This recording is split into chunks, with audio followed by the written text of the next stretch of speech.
Admissions in higher ed is stuck. Outdated tools and rigid processes slow institutions down, making it harder to truly connect with today's students. But Brittany at the College of Albemarle shows there's a better way. At College of the Albemarle, we're always looking for new ways to better serve our students. Let's face it, though, life doesn't always fit into a 9-to-5 schedule.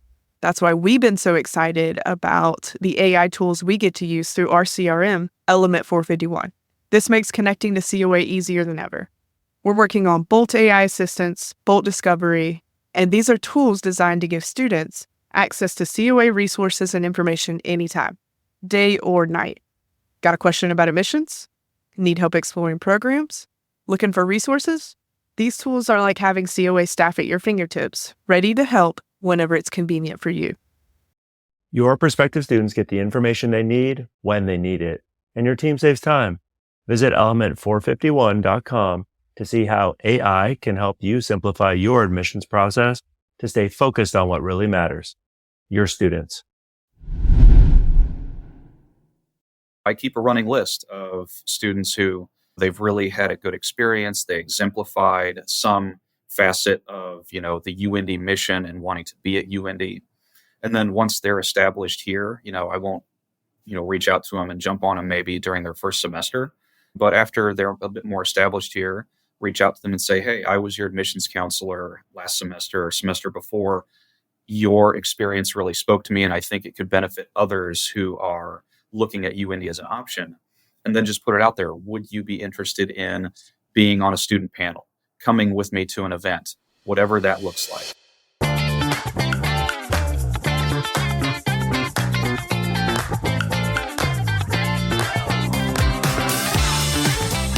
Welcome to Mission Admissions, a podcast that helps higher ed become better recruiters, communicators, marketers, and leaders. I'm your host, Jeremy Tiers, and every other week I'll share my candid conversations with industry leaders and difference makers from both inside and outside of higher ed. You'll walk away with advice, tips, and strategies to help you both professionally and personally. Mission Admissions is part of the Enrollify network, a robust collection of podcasts designed to help higher ed professionals like you grow. Explore our other shows at enrollify.org or check out some of my personal favorites linked in the show notes below. Enrollify is made possible by Element 451, the leading AI-powered all-in-one student engagement platform, helping institutions create meaningful, personalized, and engaging interactions with students. You can learn more at element451.com. Hey everybody, it's Jeremy Tiers, and this is episode 58 of the Mission Admissions podcast. Recent National Student Clearinghouse data revealed a 7.7% increase in transfer enrollment nationally, with the most significant increase coming from students who go straight from a 2-year community college to a 4-year college or university. I am continuing to find as I travel around that most colleges are not proactive and intentional enough when it comes to their enrollment, specifically of transfer students. It's a lot of, well, we'll sit back and kind of wait for them to come to us. That is something that is going to need to change because non-traditional enrollment, as many of you listening know, is going to continue to increase in the coming years. And so I'm excited today to have a conversation with Ben Houston, who doesn't live too far from me. He works at the University of Indianapolis. He actually just started a new role. Congrats on that, by the way, Ben, as the Associate Director for Transfer Admissions at UIndy. And so Ben oversees all of their transfer recruiting efforts. And they actually had an amazing transfer year again this year. The fall 2024 cohort was actually the largest at UIndy over the last 3 years. So welcome to the show, Ben. Thank you. Thank you for having me. So Ben, you and I have had this conversation because we've had the opportunity, right, to partner. I've done training at UIndy before, and I remember a conversation you and I had at one point. And I hear a lot of this when I talk to your peer on other campuses. I literally heard it a couple of days ago when I was at a campus in the Midwest. A lot of transfer admissions counselors continue to tell me they kind of feel like an outsider in the office. Literally, the words they use are like redheaded stepchild or like forgotten person, right? And it's not necessarily that they don't feel supported. That may or may not be true by their colleagues or leadership. It's more, hey, everybody talks about like traditional, first-time freshmen. And I kind of feel like there's opportunities over here if we could talk more about like transfers, for example. So What advice would you give somebody who works with transfer students like you do, who wants to go to senior leadership and try to get more buy-in to just not only have a conversation, but say, hey, if we could get some resources and some more support, like there's opportunities here to increase enrollment. Yeah, and I think harkening back to that conversation that you and I had, I totally empathize with the individual you talked to a couple of days ago that said that. It can feel lonely, can feel like you're on an island, but you're not. The through line in a lot of, I think, what I can offer today is going to be self-reliance up to a certain point, but also data to be able to get your point across, to be able to get resources so you don't have to entirely do it all on your own. What I mean by that in the context of bringing more awareness is you have to be able to showcase to your leadership, to your wider campus community, how important transfer students are going to continue to be, especially in the context of declining high school graduation rates, things like that.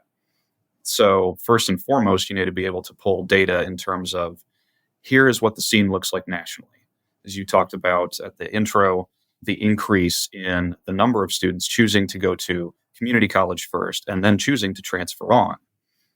That at a high level should be eye-opening to a lot of university higher education leadership, because that enrollment is growing, whereas other enrollments, as we know, are going the opposite direction just based on demographic trends.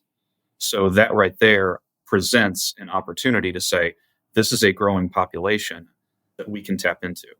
Data is also going to support your institution's mission, I would argue. Nationally, year after year, we know that transfer students who go to community college or go between different institutions, transfer student population in general tends to be more representative of underrepresented minority populations. So if you're an institution that is seeking to serve a diverse array of students, you are going to be able to achieve that mission by enhancing the services and working with your transfer student population. What is a stereotype just of people who work in transfer admissions that you're like, I don't know where this comes from, but it couldn't be farther from the truth? Any initial thoughts? As far as stereotypes, I'm glad you put it that way. What I'm about to say, it's not universally true of four-year institutions looking at transfer students or the transfer population. But what I have encountered in my time working with transfer students is sometimes there is a view of, oh, they went to community college first. They weren't as prepared somehow for a four-year institution, or somehow they are less than just because they go to a community college or something like that. As you said, that couldn't be further from the truth. Data also shows us nationally that the students who do persist, matriculate from 2-year to 4-year, they tend to have higher GPAs, higher retention, matriculation rates. I'll caveat that as long as they are also being supported to their specific needs, because I don't want to paint with too broad of a brush. Well, and you've hit on something that I know other guests have hit on that is super important, which is if you are not comfortable and you are listening to this, especially if you're in a position of leadership, traditional, non-traditional enrollment aside, with data, you have to become comfortable with data, not just for your own self-growth, but to be able to have those conversations that Ben has talked about, right, with those campus partners. And so anybody also listening to this who thinks they, want to be at a director, AVP, or senior level position, VP even, you got to become comfortable, right, Ben? Because that's where they spend a massive amount of time. And so on that note, I feel like you've done a really good job of utilizing data to back up a lot of these things that you've gotten done at UIndy. And so somebody who maybe isn't as comfortable as data, I don't know, tell me, have you always been comfortable with data? Was there a point, like, how did you really then, I see you shaking your head, say, all right, well, then here's where I need to start. And what were some of those things that helped you become more comfortable with data and knowing where to look, what to look for, and all that?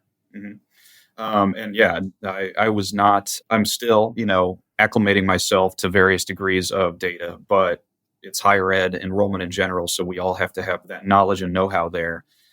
First of all, just starting with the data that you can actually gain access to on an easy basis. So the national surveys that we've already been referencing, that's the starting point to be able to say, these are important points. This is an important population.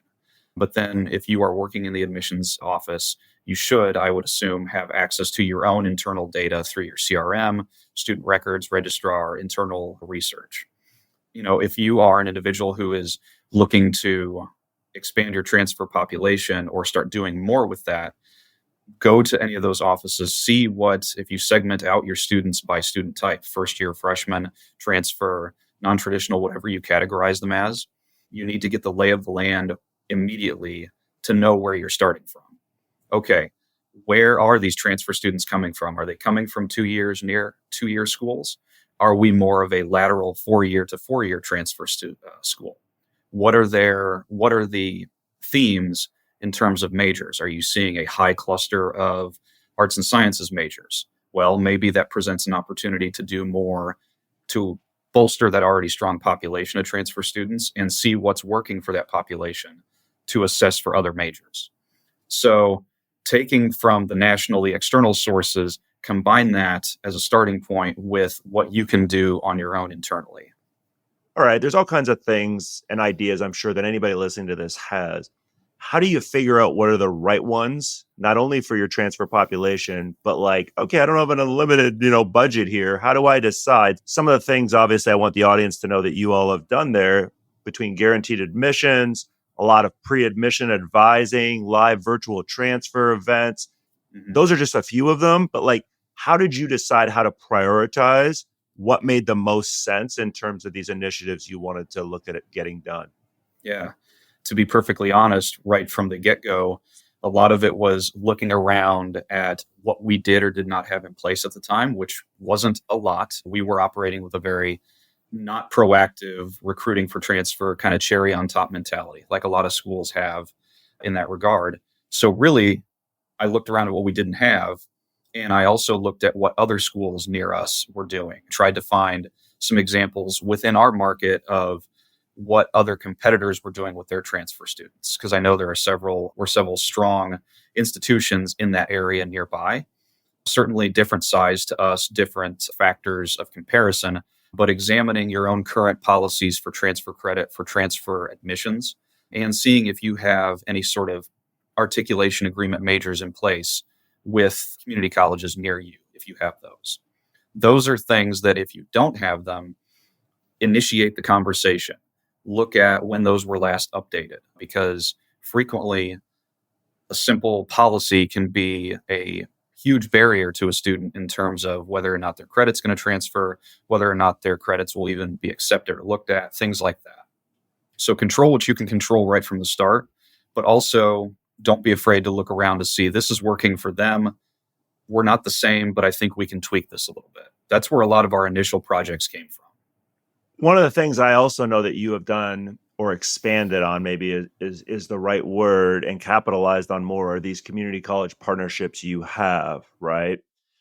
Talk to us just about, all right, I think everybody listening knows if they work in the transfer world, yeah, okay, I need to have partnerships. We need to potentially have articulation agreements, things of that nature with obviously community colleges around us. I would love specifically within that, though, to know two things, Ben. Number one, what did you do when you knew you wanted to do more with community colleges in terms of getting the community colleges to say, oh, yeah, we'd love for you to partner with us more? How did that come about? And then the second thing I would love to have you talk about is just you do a ton of in-person, we'll call it table type visits at a lot of these schools. How do you figure out what makes sense from a time budget standpoint in terms of, well, I could do a lot of this stuff digitally, virtually versus, but it makes more sense for me to go do this in person, and here's why. Mm-hmm. In general, I feel like the goal of many at the community college, the staff and faculty level, is to see their students move on to that next level to succeed, especially if they are in a matriculating associates to possible bachelor's path. So in general, our community college network here in Indiana, they are across the board super supportive of getting their students to go on to earn a 4-year degree. So initially when I went to them, yes, it was met with a general, yes, this is awesome. Now, at the time, UIndy was not as well known to that community college network. We certainly would get transfer students from there, but, it wasn't nearly as common a destination for transfer as the other flagship public schools. And for various reasons, there's a lot more ease of transfer between public community college, public 4-year. So, part of that was once we had some new agreements in place for articulation from associates to bachelors with us, presenting those to what I call the influencers or the stakeholders at the community college level, meaning specifically the ones who are going to work with and interact with the students, so advisors and faculty, because they want to see their students succeed. That's the whole point there. But they want to see them in an environment that's going to do the best for their students, that they have that at heart. So you have to be able to showcase why your institution is a good match and a good fit. You can't just come to them and say, here's this agreement, send your students our way. Well, why? And that's where we go back to data as well. Be able to showcase outcomes of transfer students.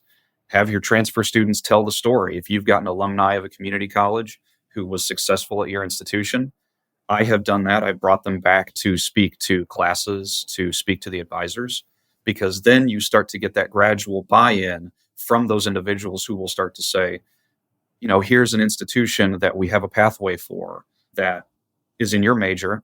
I think you should give them a try because I think you'd be a good fit for them. What are the 10 AI tools you can't afford to miss in 2025? From automating tasks to personalizing content? Find out at AI Engage Summit. This free virtual event on February 25th and 26th will give you the tools to thrive in higher ed's AI-powered future. Register now at enrollify.org/engage. And then the other one was, how are you determining, again, that balance of, all right, it makes more sense for me to spend my time literally in person at some of these community colleges that we have agreements with versus, all right, but I know I could be doing this literally digitally through email, through texting, right? I think part of that is our own profile, our brand awareness as an institution here at UIndy, to be honest. We very heavily on across the board in-state students and very well known in central Indiana, in our central Indiana counties. So that's where the majority of our traditional first-time freshmen come from. And then again, looking back historically, when I first started looking to see which of the local community colleges we were getting more students from versus others. And the data just overwhelmingly is the community college sites here in central Indiana, downtown Indianapolis, the surrounding donut counties, a little bit further south to Columbus and a little bit up to Kokomo. And there, our community college network for IB Tech Community College is statewide, fantastic system. But that's where looking at that initial data saying we're already strong here, let's continue to bolster that presence. That's where I do much more of my in-person, I would say, visits and interactions. Doesn't mean that I don't go out and interact with the other sites. There are ways of outreach that we can use in terms of kind of connecting virtually with the staff and the faculty at those institutions. That's where I do a lot more offerings of virtual options for them if I'd like to do or somebody wants me to do a class presentation, info session, something like that. And then we also have identified a few different areas where there's opportunity for growth in terms of we get a lot of students from this area as well. Let's look at some of the community colleges in that area. Playing to your strengths and playing to what's already working for your institution as a whole. Yeah, I love how you're tying, a lot of what we're already talking about here back with, well, what is the mission of the institution, right? Because it's a lot easier when everything's aligned, I would even argue, to potentially get that extra support, maybe more resources from senior leadership when it's not like you have a Ben that doesn't align with anything we're doing here, even though it's a great idea. And so I would love to also know, just from a communication standpoint, right? The obvious ways that colleges communicate, we're all familiar with, but what are you finding is most effective with transfers? Is it the same thing as your colleagues who are doing first-time freshmen, or what are you finding is most effective for you when it comes to having those back and forth conversations with prospective transfers? That's something that we're still working on, to be honest. Every year we fine tune, we do a thorough review of our communication strategy. We fine tune, change things, swap things out. I'll start by saying that it is because transfer is such a large umbrella term, because you could have so many different backgrounds, age groups, what have you, within that umbrella. I've worked with transfer students who 50 years old, never earned their bachelor's degree, worked their whole life. Now they're going back for that bucket list bachelor's degree. I've worked all the way back down They did one semester somewhere else. It wasn't working out for them. They want to come here and they're, 18, 19 years old. Transfer itself is a macrocosm of all the different styles of communication. And that's one of the things that is challenging about it. Something that we've found very helpful has been being able to have our own students tell the story, either email or through virtual presentations, to be able to have those transfer students who are looking at us say, yeah, I can see myself in this person because here's someone like me who made it successful. I can too. What does that process look like for you, right? We talk a lot about storytelling. We know it's important. We know the current student point of view to be able to see yourself, to your point, in them. Is it as simple as, well, all right, well, Jeremy, I know who some of the students are that I've helped to get to UIndy. I'm literally going to text them or email them and just basically say, here's what I would love for you to help me do. Or what have you done? How has that process looked? Yeah. I mean, it's really as simple as that. And it's something that I know many offices do already with their freshman cohorts. But while you're working, especially if you're just kind of that one person show, you're getting a lot more of that personal relationship with the students as you're working. So they're more apt to stick in your mind. So I keep a running list of students who they've really had a good experience. They exemplified some facet of, the UIndy mission and wanting to be at UIndy. And then once they're established here, I won't, reach out to them and jump on them maybe during their first semester. But after they're a bit more established here, reach out to them and say, hey, I was your admissions counselor last semester or semester before. Your experience really spoke to me, and I think it could benefit others who are looking at UIndy as an option. And then just put it out there. Would you be interested in being on a student panel, coming with me to an event, whatever that looks like? And a lot of times, the people, a lot of the times they are more than thrilled to do so because as long as they had a good experience, they're willing to share that experience. Yeah, and that's so important for anybody listening. Again, undergrad, first-time transfer, graduate population online, whatever the population is you serve. Every piece of data I continue to have when we were partnered with all these different schools continues to say, all right, it's great if my counselor, in this case, Ben, is helpful, but I really want to hear from somebody who's living it or just finished what I'm about to or considering to go through. That's a much more genuine experience and story messaging than just talking at them like so much marketing used to do.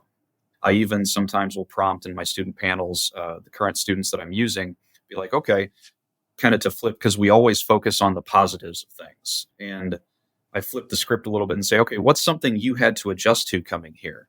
Because transfer shock, I'm sure many have heard that term. Transfer shock is a real thing, going from one college environment to another with all the things that entails. And I don't want to paint the picture that this is all roses and sunshine, that there are some things that you might expect. It's just life. But here's what others went through, and here's how we overcome that as well. I know you're also really passionate, Ben, about this whole idea of, all right, if we're going to say we're a transfer-friendly institution, then that's not just during the recruitment process. It's really the whole process of, all right, students are choosing UIndy. Now that they're here and they're going to start their journey with us, we have to continue to be transfer-friendly. And so just talk about one or two of the things that you all have seen work well. Like, I obviously know you hosted your first ever transfer student social, right, this past fall during Welcome Week. And that's probably a great thing because you're not lumping them in again with first-time freshmen. But anything you can speak to in terms of, hey, if you're looking for ideas on how to make that whole journey really feel transfer friendly when they start their academic experience with you, consider doing these things. Mm-hmm. So, kind of to highlight what you just used. So we were very happy to, for the first time ever, have a much more separate transfer, I don't want to say track, but some separate transfer programming as part of our welcome week for the fall semester in August. As you mentioned previously, transfer students, they would have their own separate registration days in the summer. But when they got to campus and it got time to start class, they would go through all of the kind of more rah-rah first-time freshman kind of events to build that kind of excitement for somebody who's never been to college before. And if you've never been to college before, that makes sense. For these transfer students, you have to understand it's not their first rodeo. Some of them will want that real enthusiastic kind of hit the ground with that on-campus college feel experience. Other transfer students are just, I'm here to get these classes done, get in and get out. So we had a variety of different activities for them during that welcome week, primarily revolved around that kind of social setting where we allowed them to be with their own peers, not just mixed in with the incoming freshman students.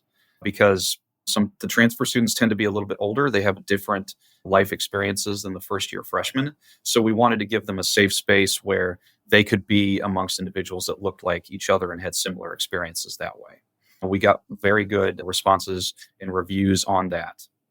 A lot of it goes to, once the student's here, catering to their specific needs and goals versus what that first year freshman is. Transfer students, because they're further along in the college process when they start at your institution, they're much more ROI focused. Things like just making sure they understand their bill right from the get-go, their financial aid, to the career services side of things. They're going to typically hit that a lot heavier because they may only have 1 or 2 years left at your institution before the real world hits versus that first-time freshman. How do you continue to find joy in this profession, Ben? I think back to just 3 weeks ago, we had our spring semester new student orientation. We start new students in the fall and spring. And for spring, we just have that one day, 3 days before the start of the semester, all the students come to campus. It's open to all spring starters, freshmen included, but by and large, 90% of our spring starters are transfer students. The majority of the folks in that room that day were students who I had worked with. Now, just because I'd worked with them doesn't mean I had met some of them in person even. I was just the email bugging them, the text, the phone call. Some I'd met, some I had not. But I think back to that day and helping to check those students in. And, they come in and say, my name's so-and-so, I'm here for orientation. I hear the name, I recognize it, and I say, hey, my name's Ben. I'm the transfer counselor that's been working for you. And the reactions, oh my God, thank you so much. It's a pleasure to meet you. One of them said I joked like, sorry for bugging you so much with all those calls and, emails with all that information. And they said, no, without that kind of guidance, I wouldn't be standing here today.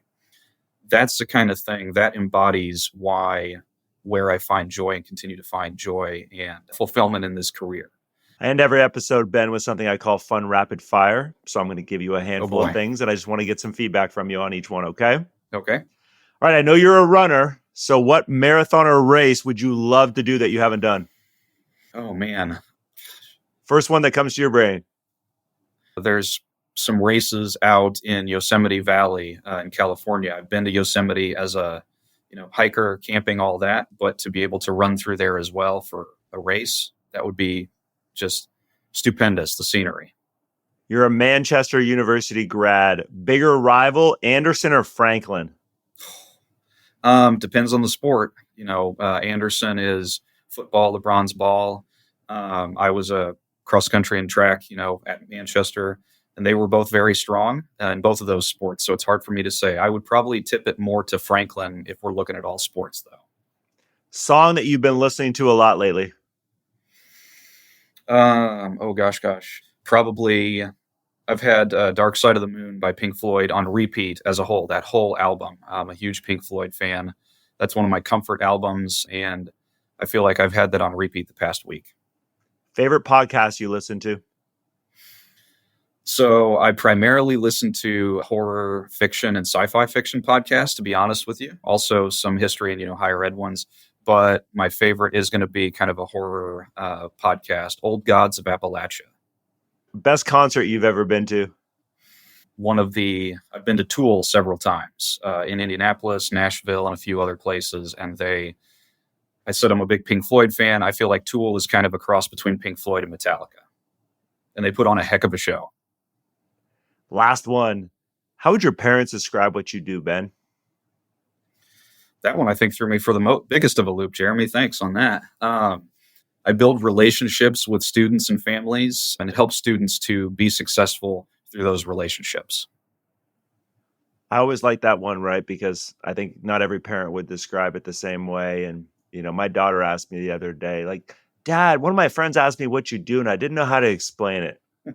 And so I kind of gave her something to say the next time, but it is always interesting, right? When you work in a profession like we do. Well, Ben, I appreciate all that you do. I know your students and families do, and your colleagues there at UIndy, anybody listening to this, especially those of you that work on the non-traditional side, know that you're as valued, as Ben said, as everybody else, even if you don't hear it always sometimes. And when you do get those small wins, to just enjoy that and to really continue to find joy because you are doing important work. Ben, I sure do appreciate your time and look forward to the next time we connect. Definitely. Thank you. Hope to see you soon. Mission Admissions is part of the Enrollify podcast network. If you like this podcast, chances are you'll like other Enrollify shows too. Our podcast network is growing by the month, and we've got a number of marketing, enrollment, and higher ed technology shows that are jam-packed with stories, ideas, and frameworks, all designed to empower you to be a better higher ed professional. Our shows help higher ed marketers and admission professionals find their next big idea and feature a selection of the industry's best as your hosts. Learn from Jamie Hunt, Allison Tercio, Day Cabilds, and so many other amazing leaders in the higher ed space. Enrollify is made possible by Element 451, the leading AI-powered all-in-one student engagement platform, helping institutions create more meaningful, personalized, and engaging interactions with students. You can learn more at element451.com.